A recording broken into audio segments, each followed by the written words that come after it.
सहज का निरंजन के पास जाकर सतपुरुष की आज्ञा सुनाना। गए सहज पुनि धर्म के पासा, आज्ञा पुरुष किन प्रकाशा। विनती करो कुरम सो जाई, मांगी ले हुती ही शीस नवाई। जाय कुरम ढिग शीस नवाबहु, कर ही है कृपा बहुत तब पाओ। फिर सहज निरंजन के पास गए, उसके सामने सत्य पुरुष की आज्ञा प्रकट की। सत्य पुरुष की आज्ञा अनुसार कूरम से जाकर विनती करो और शीश झुकाकर उससे सृष्टि रचना की सामग्री मांग लो। जब तुम कूरम के पास जाकर शीश झुकाओगे तो तब वह तुम पर बहुत कृपा करेंगे और उनसे सब साज सामग्री तुम पाओगे। तो निरंजन का कूरम के पास जाकर साज लेना और सतगुरु कबीर वचन धर्मदास के प्रति यानी साहेब जी धर्मदास जी को आगे क्या बताते हैं। चली भो धर्म हरस तब बाढ़्यो, मन ही किन गुमान अति गाढ़्यो। जाय कुरम के सम्मुख भयहु, दंड प्रणाम एक नहीं कियहु। सतगुरु कबीर साहेब जी धर्मदास जी को समझाते हैं कि सहज से सतपुरुष की आज्ञा अनुसार कूरम के पास जाने के बाद निरंजन का हर्ष बहुत ज़्यादा बढ़ गया। उसके मन में बहुत अभिमान और अहंकार हुआ। वह जाकर कूरम के पास खड़ा हो गया, परंतु बताए अनुसार दंड प्रणाम एक भी नहीं किया। अमी स्वरूप कूरम सुखदाई, तपन न तनिको अति शीतलाई। करी गुमान देखियो जब काला, कूरम धरी अति है बलवाला। अमृत स्वरूप कूरम जी सबको सुख देने वाले हैं और उनमें क्रोध एवं अभिमान आदि का भाव जरा भी नहीं है, बल्कि वे अत्यंत शीतलशील स्वभाव के हैं। जब काल निरंजन ने अभिमान करके देखा तो उसे पता चला कि कूरम जी अत्यंत धैर्यवान और बलशाली हैं। 12 पालंग कूरम शरीरा, 6 पालंग धर्म बलबीरा। ध्याव चहु दिशि रहे रिसाई, की ही विधि लीजय उत्पत्ति भाई। 12 पालंग कूरम जी का विशाल शरीर है और 6 पालंग बलवान निरंजन का शरीर है। निरंजन क्रोध करता हुआ कूरम के चारों दिशाओं में दौड़ता रहा और मन में यह विचार करता रहा कि किस उपाय से इससे उत्पत्ति का साजो सामान लो। किन हो शेष कोपी धर्म धीरा, जाय कूरम से सन्मुख भीरा। किन हो काल शीस नख घाता, उदर से निकसे पवन अघाता। 3 शीस के 3 अंसा, ब्रह्मा विष्णु महेश्वर वंशा।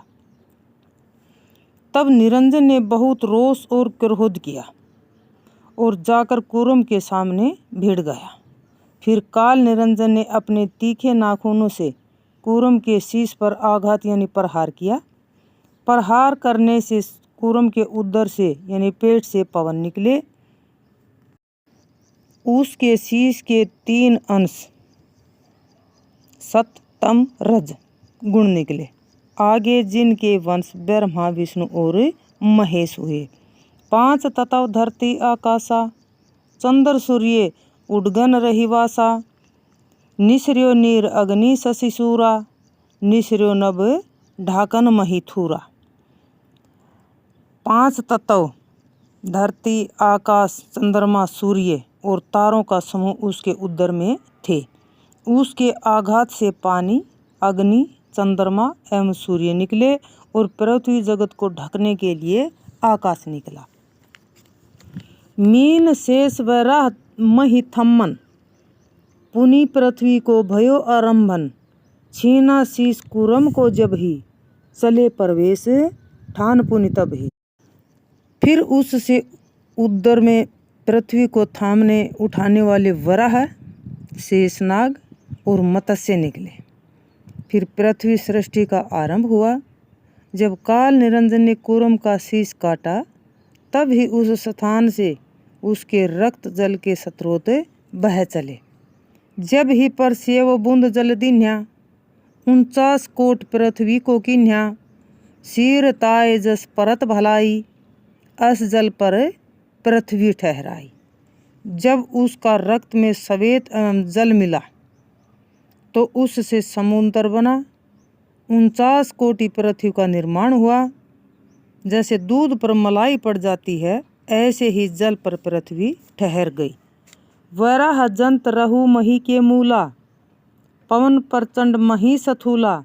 अंड स्वरूप आकाश को जानो, ताके बीच पृथ्वी अनुमानो। वराह के दांत पृथ्वी के मूल में रहे। पवन प्रचंड था और पृथ्वी स्थूल थी। आकाश को अंडा स्वरूप समझो, उसके बीच में पृथ्वी स्थित मानो।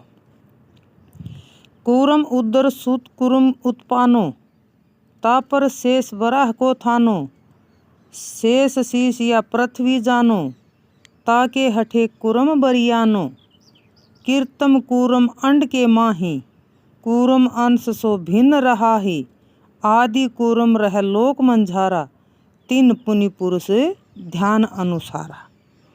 कूरम के उदर से कूरम सूत उत्पन्न हुए, उस पर शेष नाग एवं वराह का स्थान है। शेष नाग के सिर पर पृथ्वी को समझो। निरंजन के चोट करने से कूरम बरियाया। सृष्टि रचना की सब साजो सामान कूरम उदर के अंडे में थी, परंतु वह कूरम के अंश से अलग थी। आदि कूरम सतलोक के बीच में रहता था।